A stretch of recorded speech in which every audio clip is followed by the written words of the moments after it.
तो अब करते हैं हम question number 6। Draw a triangle ABC with side BC equal to 7 centimetre, angle B equal to 45 and angle A equal to 105। अच्छा, दो दिए हुए एंगल और एक दी हुई साइड। एक एंगल है 45, दूसरा है 105, साइड है 7। Then construct triangle who sides are 4/3 times of the corresponding sides of triangle ABC.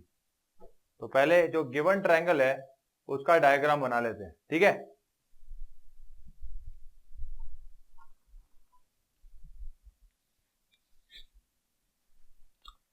ये गिवन है 7 सेंटीमीटर और एंगल गिवन है B45 A105, B45 और एंगल A105 और स्केल फैक्टर है 4/3, ठीक है। तो सबसे पहले गिवन ट्रायंगल बनाने के लिए BC इक्वल टू 7 सेंटीमीटर हम ड्रॉ करेंगे। ये क्या हुआ भाई, ट्रेली लाइन बन गई। BC इक्वल टू 7 सेंटीमीटर, ये बन गई। अब एंगल B 45, तो 45 डिग्री बनाने के लिए 6-7 क्लास में या ऐसे छोटी वाली क्लासेस में शायद एंगल बनाना आपने सीखा होगा। 45 के लिए क्या करेंगे, कंपास को हाफ से ज्यादा ओपन करेंगे और आर्क लगाएंगे। ये आर्क लगा दिया, क्योंकि 45 90 का हाफ होता है। तो अब हमें 90 डिग्री चाहिए होगा। तो 90 डिग्री के लिए क्या करेंगे, पहले 60 बनाएंगे। जितना कंपास खुला हुआ है उतना को उतना एक आर्क क्या लगा देंगे, ये 60 डिग्री हो जाएगा। अच्छा, 90 के लिए हमें 60 और 120 का हाफ करना होगा। इस आर्क को एक्सटेंड कर देते हैं। 60 ये हो गया, ये 60। अब 60 के बाद एक और आर्क लगाया यहाँ पे, तो ये हो गया 120। 120 और 60 के बीच का क्या होता है, 90 होता है। तो कंपास को उतना ही खोल के रखा, उतना ही, और ये आर्क लगाया यहाँ से यहाँ, और कंपास को उतना ही खोल के रखा, ये आर्क लगाया यहाँ से यहाँ। तो ये 90 डिग्री हमने बना दिया लगभग, ठीक है। ये आर्क क्या नहीं लगेगा, ये रफ है, ये यहाँ लगेगा। तो ये 90 हो गया। अब 90 का पॉइंट यहाँ आ रहा है इसी आर्क में। 90 का आधा होता है, हाफ होता है 45। तो कंपास को इतना खोला, यहां से लगाइएगा आर्क, यहां से लगाइएगा आर्क, ये हो गया 45 डिग्री, ठीक है। 45 डिग्री बन गया। ये एंगल क्या हो गया, 45। अब 105A, तो देखो A105 बनाने के लिए थोड़ा मुश्किल होगा। तो हमें पता है angle sum property of triangle, तीनों एंगल का सम क्या होगा, 180। तो हमें अगर C चाहिए तो वो जगह 180 में से A भी माइनस कर दो और B भी माइनस कर दो। तो 180 में से A कितना है 105, B है 45। 105 और 45 150 गया 180 में से 30 डिग्री। तो हमारे पास जो C आएगा वो 30 डिग्री आ जाएगा। तो 30 डिग्री बनाने के लिए 60 का हाफ, तो वही तरीका, यहाँ कंपास रखा, हाफ से ज्यादा खोला और एक आर्क लगाया ऐसा। ये आर्क लगा, इतना का इतना कंपास खोल के ये आर्क लगाया यहाँ, ये बना 60, ये बना 60, ठीक है। अब क्या करेंगे, अब 60 का हाफ होता है 30। तो ये जो पॉइंट है और ये जो पॉइंट है, ये हमें 30 डिग्री का एंगल देंगे। कंपास को उतना ही खोला हुआ है, इतना, और इधर रखा कंपास को, इतना ही खोला हुआ है, इसको आर्क को लगाया यहाँ, ठीक है। फिर कंपास को यही खोला हुआ है इतना, और कंपास का एक पॉइंट हमने रख दिया यहाँ, और ये आर्क लगाया यहाँ। तो इसका हाफ जो होगा वो 30 डिग्री लगभग ऐसा आएगा। ये पॉइंट जो मिलता हुआ दिख रहा है, ठीक है। तो ये एंगल जो है वो 30 है, 30 डिग्री। तो ये दोनों जहाँ मीट कर रहे हैं, ज्वाइन कर रहे हैं, तो यहाँ पे हम क्या कर देंगे, इस पॉइंट को ए रख देंगे। तो ये साइड यहाँ से ज्वाइन हो गई और ये साइड यहाँ से ज्वाइन हो गई। ये जो गिवन ट्रायंगल था अभी हमने वो बनाया है, ठीक है। इसको जरा मिटा देते हैं। तो ये है 7। अब आता है नया ट्रायंगल बनाना है और कितना स्केल फैक्टर है, 4/3। 1 से बड़ा स्केल फैक्टर जब भी होता है तब ट्रायंगल हमें हमेशा बड़ा मिलेगा। बड़ा कैसे मिलेगा भाई, स्केल फैक्टर 4/3 1 से बड़ा है। अब हमें जो रे बनानी है, यहाँ पे ये बनाई रे, इसका नाम bx। तो अब मैं 4/3, तो इसको ऐसे सोचो, न्यू डिवाइड बाय ओल्ड, मतलब न्यू के जो पॉइंट होंगे वो 4 होंगे, ओल्ड के 3 होंगे, ठीक है। तो अपन टोटल करेंगे तो 4 पार्ट्स ही इसके करेंगे, 4 पार्ट्स, इस रे के 4 पार्ट, 1 2 3 4।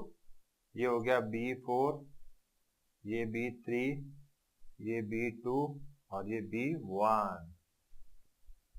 तो क्योंकि बड़ा ट्रायंगल बनेगा तो ये ट्रायंगल जो नया बनेगा वो इस ट्रायंगल के बाहर जाएगा, ठीक है। तो मैं इस साइड को एक्सटेंड कर देता हूं, इसको भी एक्सटेंड कर देता है, क्योंकि वो जो साइड आएगी वो यहां आएगी, ठीक है। अच्छा, 3 क्या ओल्ड की है, तो भाई ओल्ड की साइड तो यही है, तो इसको 3 से ज्वाइन कर दो, ये ज्वाइन हो गई। अब ये जो एंगल है इसके इक्वल एंगल हमें यहां बनाना है। तो कंपास को रखा यहां, आर्क लगाया एक ऐसे, इसको रखा यहां, आर्क लगाया ऐसे, फिर इसको किया मेजर, इसको यहां रख के यहां लगाया आर्क, ठीक है, यहां। अब इसके पैरेलल ऐसी एक लाइन ड्रॉ करनी है, इसके पैरेलल ऐसी एक लाइन ड्रॉ कर दी। ये सब रफ काम हो रहा है, इस पॉइंट का नाम डी रख दिया। अब ये जो 30 है, इतना का इतना एंगल हमें यहां बनाना है, तो वही चीज रिपीट करेंगे। लगा भाई कंपास, आर्क लगाया, आर्क लगाया, फिर इसके पैरेलल, मैं इसको डायरेक्ट ही बना रहा हूं, ठीक है। यहाँ लगा के ये ऐसा कुछ यूं और यूं, ये यूं, तो हमारे पास जो नया ट्रायंगल आया वो ही आया। ये अरे तो गड़बड़ हो गया, इसको अंडू भी नहीं कर सकते, ठीक है। अंडू तो कंप्यूटर में होता है, ये अंडू थोड़ी कर सकते हैं। ये ट्रायंगल है, ये जो था ना, ये न्यू ट्रायंगल है, ये न्यू है, ठीक है। तो ये डी पॉइंट हो गया, ये ए है, A B C D E कर देता हूं। अब हम पता लगाते हैं क्या न्यू वर्सेस ओल्ड का रेशियो 4/3 है कि नहीं। कंस्ट्रक्शन को यूज करेंगे हम। तो भैया न्यू की साइड है BD वर्सेस ओल्ड की साइड है BC। अच्छा, BD जो है वो BC और CD का सम है, तो BC प्लस CD। फिर देखो BD जो है ना वो BC और CD से मिलके बना है और डिवाइड बाय BC। इसको अलग अलग कर लेते हैं।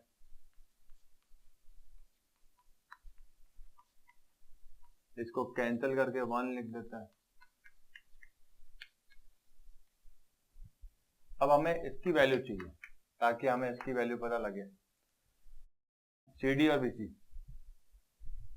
तो देखो ये जो ट्रायंगल है इसके अंदर अगर आप देखोगे तो ये जो लाइन है इसके पैरेलल ये लाइन ड्रॉ की हमने, तो मतलब हम ये लिख सकते हैं कि B3C is parallel to B4D। तो इस पूरे ट्रायंगल में हम क्या लगा सकते हैं, बेसिक प्रोपोर्शनल थ्योरम। तो बाय बेसिक प्रोपोर्शनलिटी थ्योरम, क्या होती है basic proportional theorem, if a line is drawn parallel to one side of triangle and it intersects at two distinct points of other two sides of triangle, then the other two sides are divided in the same ratio. Divided in the same ratio.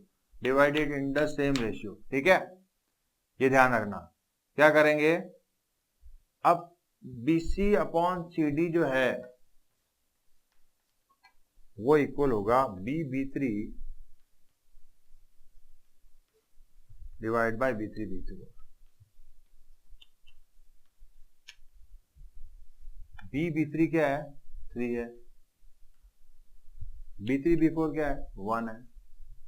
3 क्यों, मैं देखो 3 part है इसमें 1 part है. ठीक है, तो BC divide by CD कहीं आ रहा है क्या, BC डिवाइड बाय CD यहाँ उल्टा आ रहा है, तो इसको भी क्या कर दो, उल्टा कर दो. तो हम लिख सकते हैं CD डिवाइड बाय BC 1/3.